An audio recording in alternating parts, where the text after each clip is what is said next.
নমস্কার বন্ধুরা। আজকে আমি আপনাদের বোঝাবো যে জন্মকুণ্ডলিতে ১২টি ঘরে চন্দ্রের অবস্থান হলে কী প্রভাব ফেলে। তো আমি প্রথম ঘর থেকে শুরু করছি, লগ্ন থেকে। প্রথমত হচ্ছে লগ্নে যাদের চন্দ্র অবস্থান করে না, এই ঘরে যাদের চন্দ্র অবস্থান করছে জন্মকুণ্ডলিতে, তাদের কিন্তু খুব সেনসিটিভ মাইন্ড হয়, কল্পনাপ্রবণ মন হয়, প্রচণ্ড পরিমাণে কল্পনা থাকে, যে কোনো বিষয়কে আগ্রহের সঙ্গে গ্রহণ করে। ঠিক তেমনই মুড সুইংও এদের সেরকমভাবেই হয়। এদের ভেতরে একটা আকর্ষণীয় ব্যক্তিত্ব থাকে এবং তার সঙ্গে এদের কোথাও না কোথাও দেখতেও সুন্দর হয়। ভালো রকমের একটা রূপ থাকে, সাদা এবং ফর্সা এদের গায়ের কালার বেশিরভাগ ক্ষেত্রে হয়ে থাকে।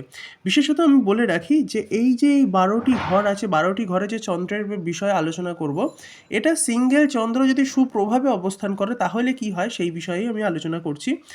যদি চন্দ্রের সঙ্গে কোনো পাপ গ্রহের সংযুক্ত হয় তার ব্যাপারটা আলাদা। শুধু অবস্থান করলে, সাধারণভাবে অবস্থান করলে কি হতে পারে সেই বিষয়েই আলোচনা করছি।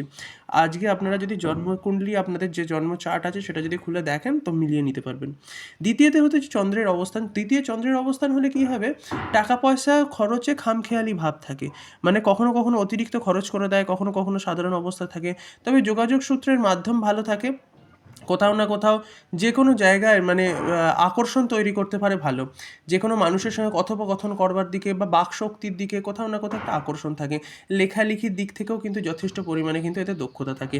তৃতীয় যাদের চন্দ্র অবস্থান করে না, তাদের সাহসী ব্যক্তিত্ব থাকে, তাদের কোথাও না কোথাও ভাই বোন ইত্যাদির সঙ্গে খুব সুসম্পর্ক থাকে। তারই সঙ্গে এদের কিন্তু মিডিয়া মার্কেটিং, সেলস ইত্যাদির দিকে কিন্তু যথেষ্ট আকর্ষণ থাকে এবং তার সঙ্গে সঙ্গে যে কোনো কিছু প্রেজেন্টেশনস করবার ক্ষমতা, যে কোনো বিষয়ে কিন্তু খুব ভালো হয়। চতুর্থে যখন চন্দ্র অবস্থান করে না, তখন সেই ধরনের ব্যক্তির ক্ষেত্রে বিশেষত মায়ের কাছ থেকে সুবিধা মেলে, বিশেষত মাতুলকুলের থেকে ভালো সুবিধা আসে। তার সঙ্গে সঙ্গে জমি সম্পত্তি ইত্যাদি লাভের ক্ষেত্রেও কিন্তু খুব ভালো রকম একটা জায়গা তৈরি হয়। চন্দ্র যখন এখানে অবস্থান করে তখন সেই ব্যক্তির কিন্তু ফিক্সড অ্যাসেটস বাড়ে। আমি আগেও বলেছি, যদি না কোনো পাপ গ্রহের সঙ্গে সংযোগিত হয়, চন্দ্র কিন্তু খুব ভালো রেজাল্ট দেয় চতুর্থ কক্ষের ক্ষেত্রে। এরপর পঞ্চম কক্ষে যদি চন্দ্র অবস্থান করে, বুদ্ধিমত্তা বাড়ায়, মার্কেটিং নলেজের দিকে ভালো একটা আগ্রহ জাগে, তার সঙ্গে সঙ্গে যে কোনো উচ্চ চাকরির ক্ষেত্রে অপরচুনিটিস আসার সম্ভাবনা থাকে। তারই সঙ্গে সঙ্গে আরও কিছু কিছু বিষয়, সন্তানগণ শিক্ষিত হয় এই ধরনের জাতকদের। তার সঙ্গে সঙ্গে কোথাও না কোথাও জ্ঞান ভালো মতো থাকে, বিদ্যা এবং বিবেক ভালো মতো কিন্তু এদের থাকে।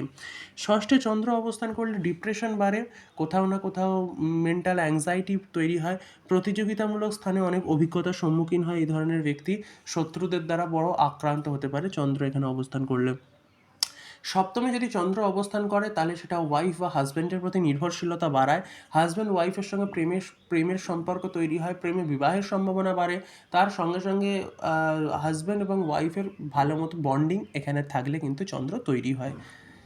এরপরে অষ্টমে যদি চন্দ্র অবস্থান করে, সেই ধরনের ব্যক্তিদের একটা মানে কোথাও না কোথাও অনুসন্ধান করবার ইচ্ছা, রিসার্চ করবার ইচ্ছা বা কোথাও না কোথাও খুঁতখুঁতে স্বভাবের হয়ে থাকে এরা।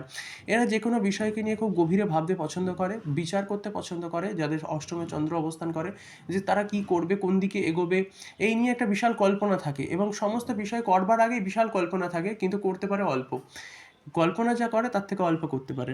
এরপর নবমে চন্দ্র অবস্থান করলে কি হয়, জ্ঞান বাড়ে, ভক্তি বাড়ে, ঈশ্বরের প্রতি আবেগ বাড়ে, ধর্ম ধর্ম সঞ্চার হয়, তার সঙ্গে সঙ্গে ধার্মিক শক্তি, পজিটিভ পাওয়ারগুলো সংযোগিত হয়, পিতার কাছ থেকে আশীর্বাদ প্রাপ্ত হয়, পিতার কাছ থেকে সহযোগিতা প্রাপ্ত হয়, এইগুলো থাকে।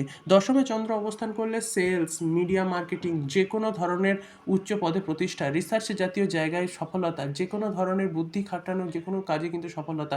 কিন্তু কিছু কিছু ক্ষেত্রে যখন পাপ গ্রহের সংযোগিত হয়, তাহলে কিন্তু তখন মাঝে সাঝে কোথাও না কোথাও জব চেঞ্জের মতো ব্যাপার হতে পারে। এই ধরনের ব্যক্তিত্বের ক্ষেত্রে জব হচ্ছে সবথেকে ভালো রাস্তা, অথবা ব্যক্তিত্বের ক্ষেত্রে আমি এইটুকুনি কথা বলবো, প্রফেশনস হচ্ছে সবথেকে ভালো। নিজস্ব প্যাশন অনুযায়ী প্রফেশন চুজ করা খুব ভালো হতে পারে। একাদশে যাতে চন্দ্র অবস্থান করে তাদের লাভ ভালো মতো হয়, অ্যাচিভমেন্ট ভালো মতো হয়, ইনকাম ভালো মতো হয়, আকর্ষণীয় ব্যক্তিত্বের কারণে সেই ব্যক্তির দিকে ছুটে আসে বহু লোক, ভালো মতো নেটওয়ার্ক তৈরি হতে পারে, ফলে তাদের ইনকাম ভালো মতো জেনারেট হয়।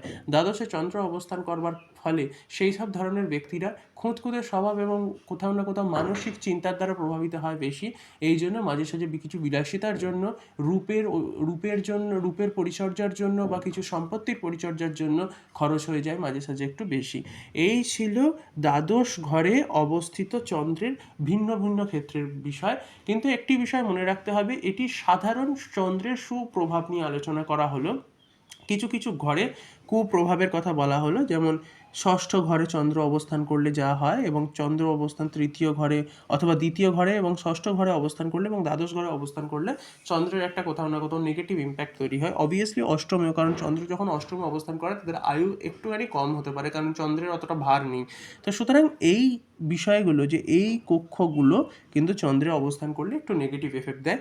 বাকি যতগুলো কক্ষ আছে সমস্ত কিছুতে কক্ষতে অবস্থান করলে ঠিকঠাক মতো এফেক্ট দিয়ে থাকে, যদি না কোনো পাপ গ্রহের সঙ্গে সংযোজিত থাকে। এবার পাপ গ্রহগুলো কি কি?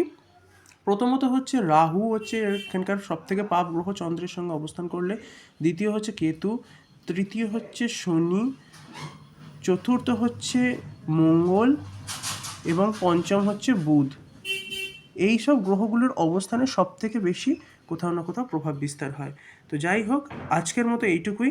যদি ভিডিওটি ভালো লেগে থাকে তাহলে অবশ্যই একটি লাইক দেবেন, এবং চ্যানেলে নতুন এসে থাকলে অবশ্যই সাবস্ক্রাইব করবেন, এবং যদি পার্সোনাল কোনো কনসালটেশন চান অবশ্যই এখানে কমেন্ট করতে ভুলবেন না। আমার সঙ্গে এতক্ষণ অবস্থান করবার জন্য আপনাদেরকে অনেক অনেক ধন্যবাদ।